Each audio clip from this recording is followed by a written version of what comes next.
Bonsoir, bonsoir, bonjour,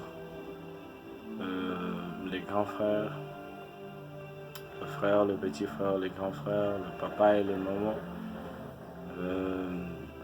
Je vous salue tous. Mais quelle génération l'Internet est en train de créer? Quelle génération? Une génération des hommes lâches.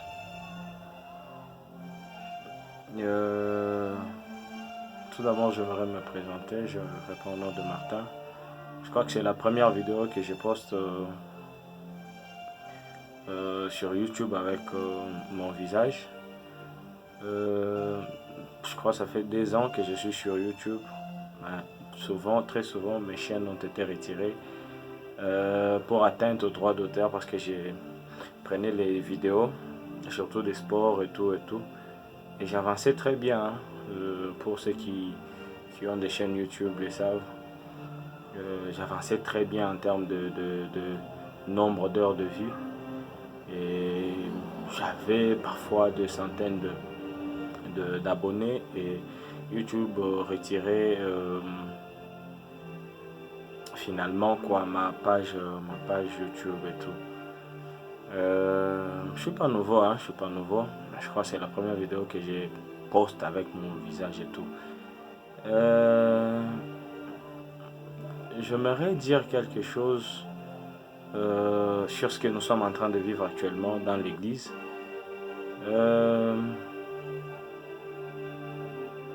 Premièrement, c'était le cas des soi-disant sextapes du frère Mike Alambai avec la sœur Zawadi.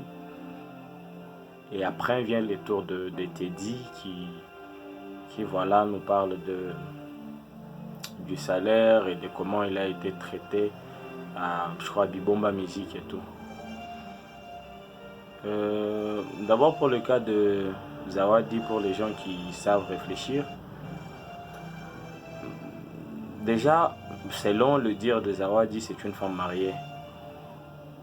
Et vous savez comment ça se passe lorsqu'une femme mariée a une histoire avec un autre homme. Il cache jalousement cette histoire. Il ne veut pas que son mari soit au courant de l'histoire. Essayons de réfléchir. Zawadi est une femme mariée. Comment ça fait-il qu'il ait une histoire à côté avec un autre homme et que lui-même, et que plutôt elle-même vienne mettre des vidéos et expliquer tout ce qui s'est passé avec un autre homme qui n'est personne d'autre que Mike Alambai.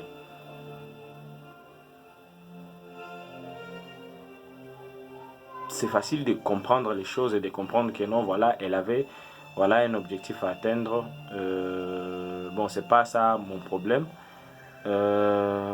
On comprend que derrière, il y a quelque chose quand même. Il y a quelque chose, soit les gens ou des fins qu'elle-même connaît.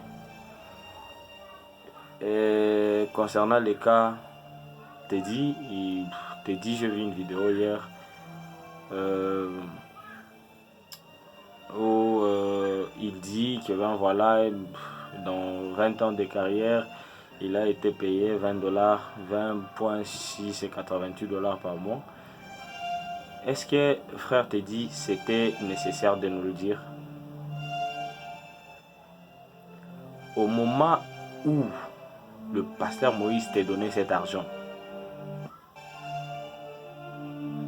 ça t'a aidé ou pas? Ça t'avait aidé ou pas?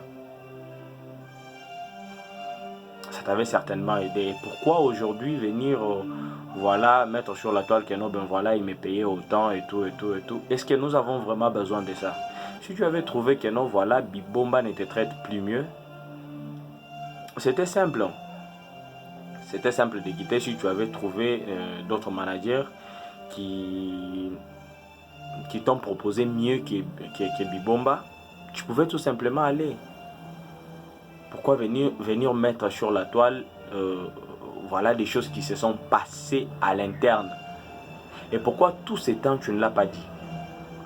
Tu attends toujours ce moment. J'arrive tout simplement à conclure que ben voilà, derrière Teddy, il y a une personne. Désolé, je suis en train de transpirer là. Euh, Désolé.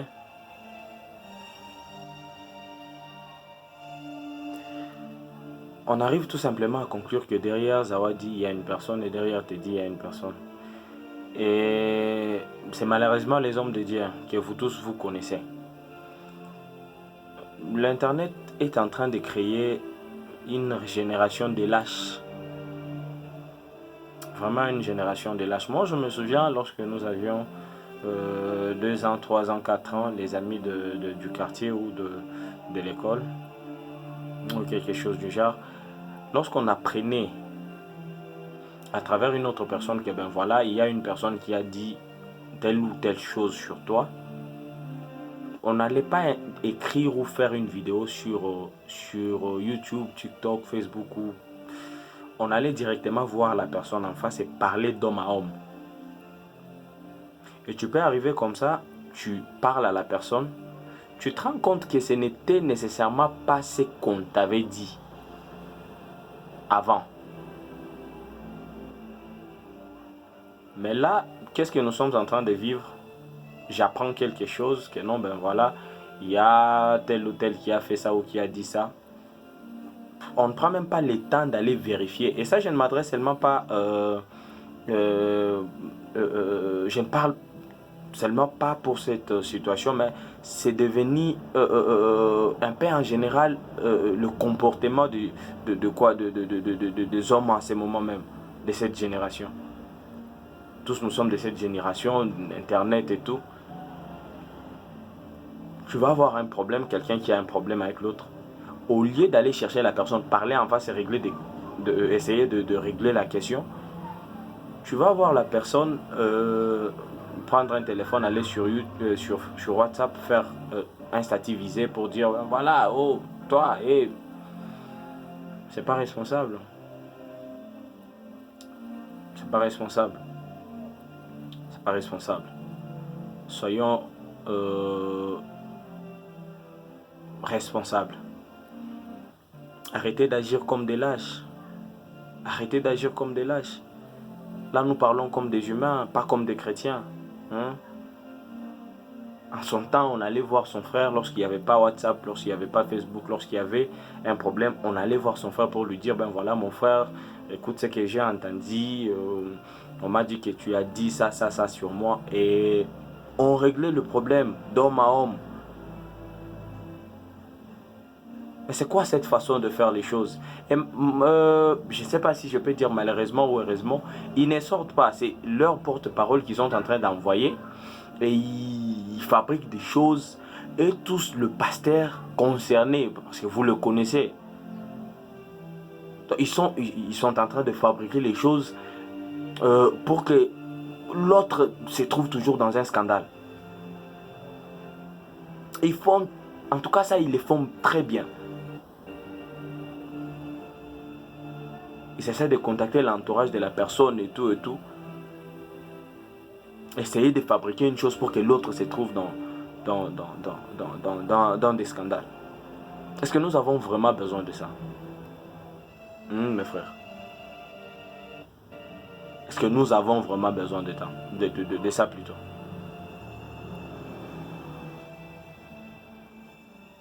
Alors, voilà, nos pasteurs, revenez à la raison. Nous vivons presque le dernier temps. Prêchez-nous l'évangile. Prêchez-nous l'évangile. C'est à quoi nous sommes en train d'assister, c'est pas ce que nous voulons, c'est pas ça la mission que Dieu vous a donnée. Vous avez une mission. Et votre mission n'est pas de venir distraire le peuple de Dieu avec vos histoires, ça ne nous intéresse pas. Et ça ne va nous mener nulle part. Et si dans cette histoire, Moïse Mbiye est fautif ou soit Madiabou et ses ambassadeurs sont fautifs, qu'est-ce que nous gagnons dedans? Prêchez l'évangile.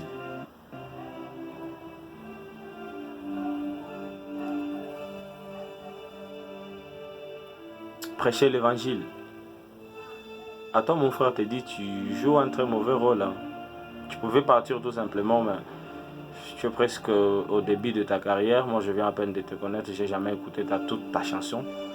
Il fallait tout simplement quitter de ces milieux-là si tu estimes bien que le milieu n'était pas assez adéquat pour ton épanouissement. Tu pouvais tout simplement quitter le milieu au lieu de vouloir salir l'image de l'autre avant de partir. Et concernant les hommes de Dieu, arrêtez de nous foutre la honte jusqu'à ce point. Déjà que le christianisme a été beaucoup critiqué. Qu'est-ce que nous n'avons pas entendu sur le christianisme? Est-ce que vous avez entendu ou vu autant de scandales au sein de l'église kimbanguiste? Est-ce que vous avez entendu ou vu autant de scandales chez les morts ou le rosicrucien ou les gens de sciences occultes comme nous les appelons? Mais pourquoi ça doit se passer toujours dans le milieu chrétien? Et après, qu'est-ce que vous allez nous dire, nous, qui sommes censés être guidés par vous? Qu'est-ce que vous allez nous dire?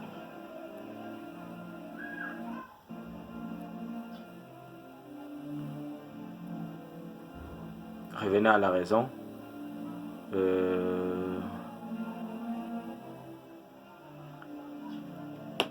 Revenez à la raison. Et voilà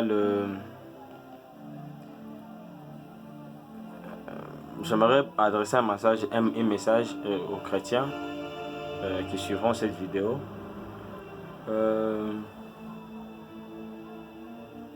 Moi personnellement, j'ai été choqué, bouleversé par les scandales, je crois en 2020, les scandales de Papa Michel. C'est là que je m'étais rendu compte de certaines choses. Nous n'avons pas une foi aussi forte de résister si on voit parfois les gens que nous prenons comme des modèles tomber dans des bêtises comme ça. Tu peux lâcher aussi, te retrouver dans certaines choses. Je vous prie, mes frères, de rester stable dans votre foi. Qu'aucune chose de tout ce qui se passe actuellement ne vous déstabilise. D'ailleurs, il y avait des prophéties qui étaient sorties, je crois, dans la fin de en fin 2021, que non, cette année sera une année de révélation. Dieu va révéler les faux serviteurs et tout. Continuez à servir votre Dieu, continuez à vous consacrer, à marcher dans sa crainte, à demeurer dans la prière et tout, qu'aucune chose ne vous déstabilise, parce que finalement le salut est individuel. Tu n'as pas cru pour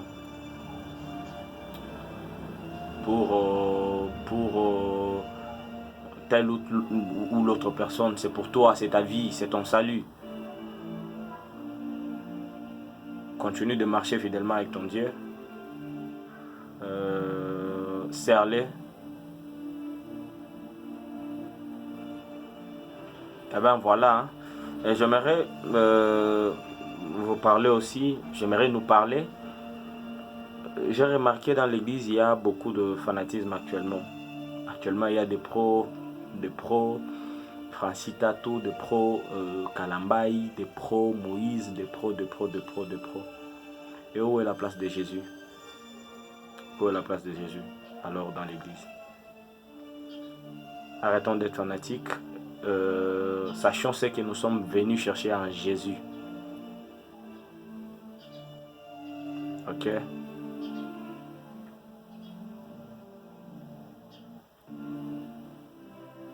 Merci, c'est tout ce que j'avais à vous dire. Les pasteurs, épargnez-nous de ce scandale, de cette honte. Nous méritons mieux que ça. Nous méritons mieux que ça. Vraiment, nous méritons mieux que ça.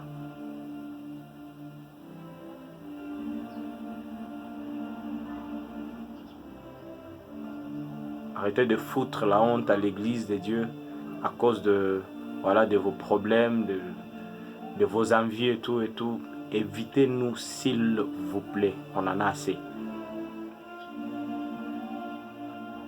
Merci, merci les amis. Prenez bien soin de vous et la paix sur vous.